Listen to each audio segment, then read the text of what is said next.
Hi, I'm Abby. This is Abby Matt Reads. Today's library is the Thomas Fisher Rare Book Library in Toronto, Canada, which is really exciting because it has loads of rare books. It has the largest amount of rare books and manuscripts in Canada.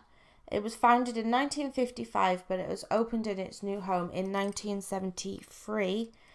And it contains medieval manuscripts, early printed books, and special volumes that were donated by Queen Victoria. And there were so many pictures I could have chosen for this one because it's such a beautiful library.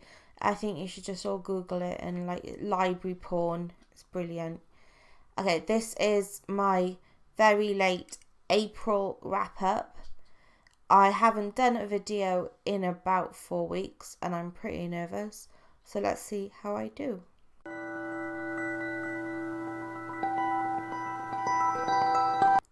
The first book I finished in April was George Orwell's 1984, and I started this in March for the BookTube ReReadathon hosted by Alex Black. I will link her channel down below. And the prompt for March was to read a book that had been recommended to you. My mum and my brother both absolutely adore anything by George Orwell, and I had read 1984 before and loved it, but hadn't read it in a few years and had forgotten a lot of it, so I was really happy to pick it up again. It is set in, well, like I said, it's a dystopian book. It's set in 1984, though obviously this was written decades ago. And it's the very concept of Big Brother. Everyone is watching you. It's about a one man, Winston, who lives alone. He is a worker of the Untruth Society, I think, where he manufactures documents because nothing is real. Big Brother is always watching you. There are cameras everywhere. You can't even talk in your sleep against Big Brother without being arrested and kind of erased or disappeared. It's really like hard-hitting stuff, but you can imagine it actually happening. It's a kind of totalitarian regime that's going on, and you're kind of taught who to hate. You are biased by the media, which is forever changing. The language is forever changing. It's a scary world to live in, but it makes you think that it could be a world that we do actually live in the future. About how Orwell kind of predicted the future when he wrote this book. I think that Orwell is the master of world building. You get so immersed in this terrifying reality. The things that are described in Winston's world are so fantastical, yet familiar, as if it's a foreshadowing of times that are yet to come. The world in this book is vivid without being colourful at all. It's extremely bleak, but don't let that put you off. Orwell has such a deep understanding of the human mind and spirit and how to break one and brainwash the other. The things that are described in this book, the procedures, the things that are taken as normal will frighten you, and I think it's very important that everybody reads this book so we kind of understand the kind of path we're going down now. It was just, I couldn't put it down. My absolute favourite book of April, and I gave it 5 stars. The second book I finished in April was The Kite Runner by Khaled Hosseini. And I read this for the prompt for the BookTube ReReadathon 2019 in April, which was to read a book that's set in a different culture or country or world. And I thought this one would be great. I did pick another of Khaled Hosseini's books later on in the month that I will get to. This kind of follows Amir, who born in Afghanistan, and his best friend Hassan. Now, Amir is a kind of son of a wealthy businessman in Afghanistan, and Hassan lives as a kind of servant to him in a kind of hut outside his house. But nevertheless, they are best friends, and Amir, kind of sparked by a kind of disconnect from his father, becomes kind of jealous and wary of Hassan and is not the best of friends to him, and then something really awful happens to Hassan, and Amir does nothing, and it kind of follows him. Then he grows up, he leaves when Afghanistan gets quite bad and moves to America. It follows him through his life and how his past will catch up with him. It's a very powerful book. It is really like hard hitting. And I would have given it 5 stars if it wasn't for the fact that I couldn't really get over how horrible Amir was to Hassan when they were children. I had to keep reminding myself that Amir was a child and that they probably were reasons for the cruel way he treated Hassan. But even so, I just... And as Amir grew older and became an adult and bad things would happen, and he would wonder if this was kind of payback for what he did, how he treated his friend. And I just kind of think, good, yeah, you actually deserve that. It's not the best book to read if you're a kind of bleeding heart like me. There are not unsettling things, but kind of things that will break your heart if you are with me and you suffer too much with too much empathy. What I liked is you got to see 2 different Afghanistans. There was the Afghanistan in the 70s when Amir was a child, which was, not a bad place to live, and it was very descriptive and showed you a side to Afghanistan that you might not have known existed back then. And then as Amir revisits Afghanistan as an adult and it is under Taliban rule now, the kind of shocking and interesting and equal parts that change that is made. It's really, yeah, I've never, before these books, and obviously I've read them before, but it's the same as that I've never heard of a proper voice from a country like Afghanistan, where you kind of always just see this country on the news after 9/11 and being bombed and things, and you don't really think about the kind of culture and the people and how the people live there and experience things there and have their lives there, and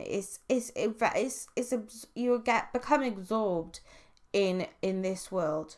So yeah, it was a good book. Couldn't get over some of the cruelty in it, so I gave it 4 out of 5 stars. The 3rd book I finished in April was Shadow and Bone by Leigh Bardugo, a very hyped book on BookTube. I buddy read this with Talia from Bookish Paradise. I will link her channel down below.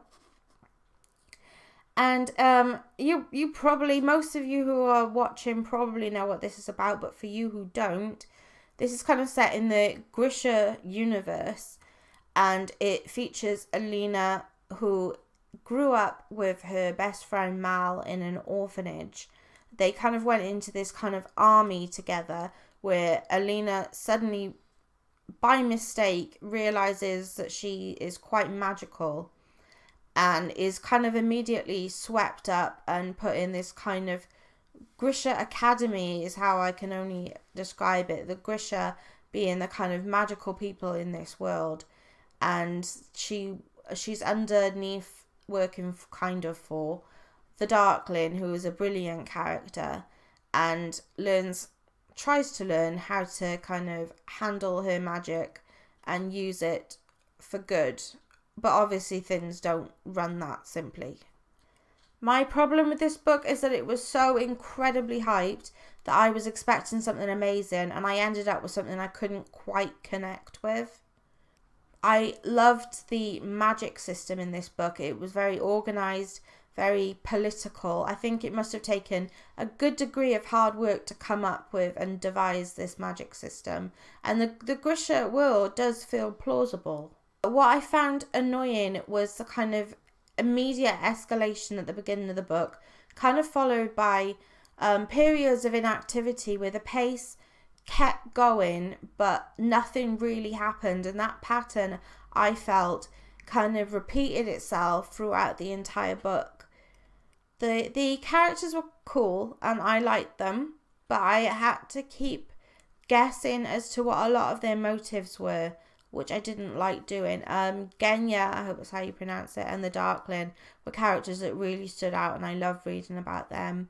I think the best thing about this book were the dark parts, the scary kind of evil parts. The evil in this book was like brilliantly evil, and there were some like terrifying dark moments that I thought were very well written. So not a bad book, but not just for me. I gave it 3 out of 5 stars, but I will be reading the rest of the series.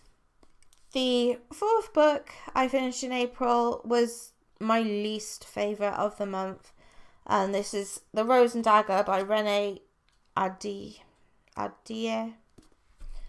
Sorry, Renee.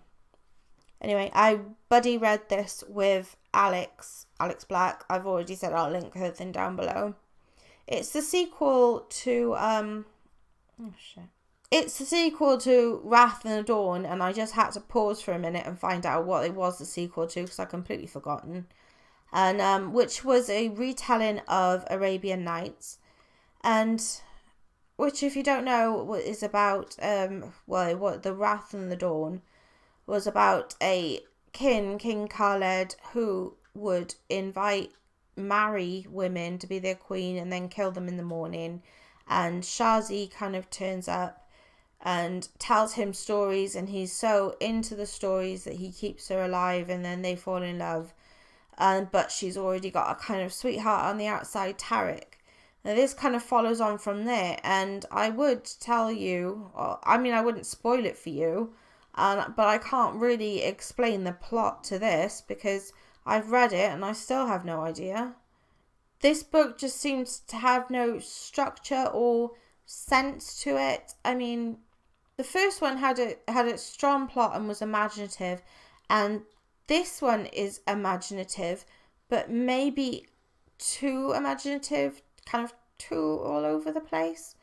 I kind of think it didn't answer any of the questions that I thought it would. When you're reading a sequel, you kind of expect that things that happened in the first book will be settled in the second, but it didn't really answer any questions. In fact, it raised loads more questions, which I didn't appreciate.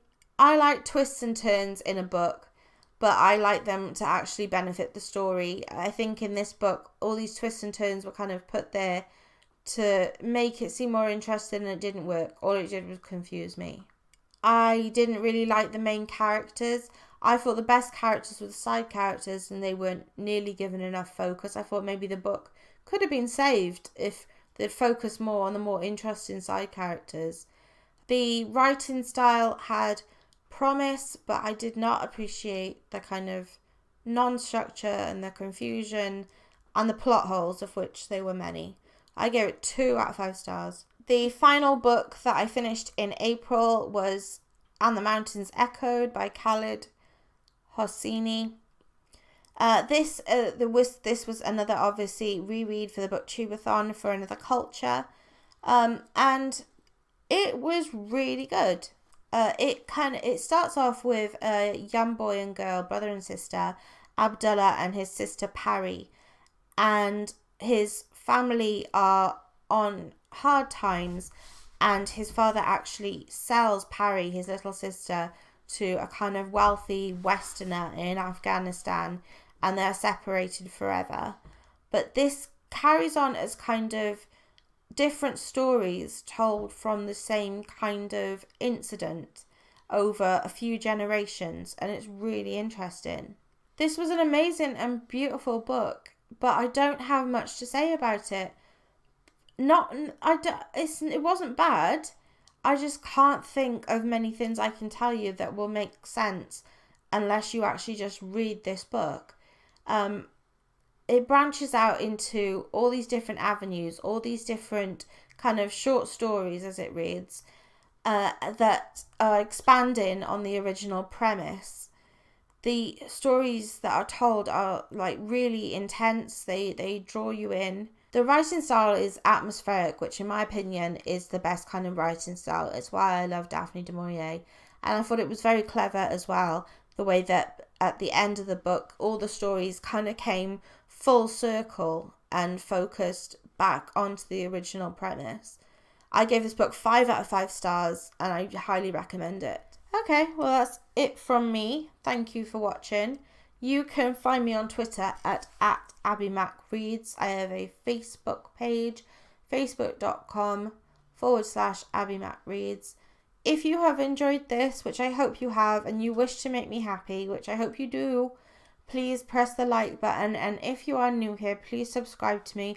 I've finally reached 211 subscribers, which I didn't think would happen because I've been going from 204 to 210 for the past 6 months.